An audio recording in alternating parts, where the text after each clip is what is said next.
Hey everyone, my name is Mrs. Oswagon and I teach 4th and 5th grade orchestra at all 3 elementary schools in the Mequon-Thiensville School District.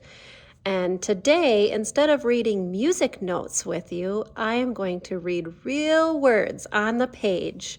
We're going to be reading chapter 23 from A Boy Called Bat. Chapter 23, Windows. Some days, Bat was the first person awake. It didn't happen often because Mom was a morning person. Usually when Bat woke up, he went straight into the kitchen to find Mom sitting at the table with a cup of coffee and a book. But every now and then, Bat awoke to a completely quiet house, a sleeping house. Tuesday was one of those mornings. Bat woke up, suddenly and completely, to a still dark sky outside his window. He blinked and sat up, slipped his feet into his slippers, took the skunk sling from the doorknob where he'd hung it the night before, and went into the living room. The living room windows faced the front yard. Bat could make out the shape of a big oak on the lawn. It was a darker shadow against the velvety early morning sky. He went straight to Thor's enclosure and found the kit tucked in his sleeping corner, surrounded by the rice-filled socks that made a nice padded nook. He stroked Thor's back, feeling the rise and fall of his sleeping breaths before gently scooping him up. Thor let out a little high-pitched yawning sound, his tiny paws swimming through the air as Bat settled him into the sling. Once inside, Thor rustled around for a moment before quieting back down. In the kitchen, Bat opened the refrigerator as quietly as he could and retrieved the formula. He filled the syringe and held it under a stream of hot water to warm it up. Thor could smell the formula. Bat could tell because he wiggled around in his pouch. "It's coming, little guy," Bat said. But when the formula was warm, he went back into the living room and curled up on the window bench. Already the sky was changing. It was still dark, but now Bat could make out the branches of the tree. He heard the very earliest morning birds, the ones that sang each day as the sky began to lighten. Gently, Bat reached into the pouch and pulled out the skunk kit. It was too dark to see clearly, but Bat didn't want to startle him by turning on a lamp, so he brought the syringe down to Thor's face and let the skunk find the tip by smell.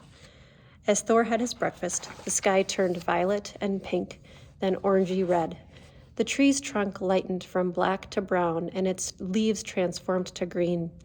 The first birds called louder, waking up their friends, and they became a chorus of song. Bat looked down to see if Thor had finished his formula and gasped in surprise. The 2 tight slits that had been closed since Mom first brought him home were open. Bat could see Thor's eyes. They were the darkest black Bat had ever seen. "Hey there," Bat cooed down at Thor. "Good morning, little kit."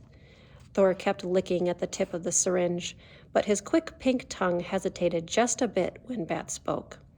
Maybe he was listening. Maybe he understood. Bat stroked back the soft black and white fuzz on Thor's little forehead. "I see you," he said. "Do you see me?" Mom emerged from her bedroom, tying the belt of her robe. "Bat," she said, "you're up early." "Mom," Bat said, "look, Thor's eyes are open." Mom came over to see. "Look at that," she said, resting her hand on the top of Bat's head and petting his hair, just as Bat stroked Thor. "His eyes are beautiful, Mom," Bat said. "Don't you think his eyes are beautiful?" Mom sat down on the window seat next to Bat. "I think that's the first time I've ever heard you mention someone's eyes," she said. "Most eyes are boring," Bat said, "but Thor's eyes are amazing. Look, they are the color of outer space, and they're open." "Bat," Mom said, "what color are my eyes?" "Brown," Bat answered, still staring at the skunk kit. Droplets of formula hung from the little black and white hairs all around his mouth.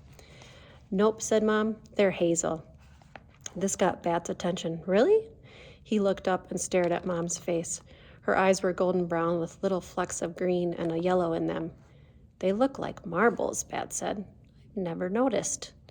"Well, you never have been all that interested in people's eyes." Bat shrugged. "I never thought about it," he said. "Some people say you can tell a lot about a person by looking into their eyes," Mom said. "What do you think about that?" Bat thought about it. "I don't get it," he said. "If I want to know something about a person, I ask. I think you can tell more about people from what they say than from their eyes. Mom said. You have an interesting way of seeing the world, Bat. Bat stared deep into Thor's space-black eyes. He tried to see what he could learn from them. He looked first into the left eye, and then into the right, and then into the left again. It's hard to look into two eyes at the same time, he said. Which one am I supposed to look in? I don't think it matters. I'll try looking into my eyes, Mom said, and see what you can learn about me. Bat looked away. It was uncomfortable to let anyone look into his eyes for too long. It made him feel kind of itchy and shy. You can tell all that by looking in my eyes? Yes, she said. She leaned forward and kissed Bat's forehead. I see all of that and more.